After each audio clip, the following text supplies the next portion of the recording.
Finishing up I'd say 4.5 foot Iron Giant. Didn't know the scale I wanted to get, but if anybody's into Jack, he's almost done. I think he's about 6.5 feet. But yeah, I wasn't sure on this scale, but this is a second Iron Giant. I think I scaled it a little too large, but it's a little too late. But chest piece. So I'm guesstimating about 7.5 to 8 feet tall.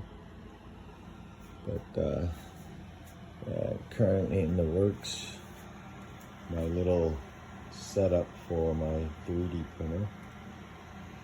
My little feed for my spools. I got it on a PVC pipe. But yeah, still working the build.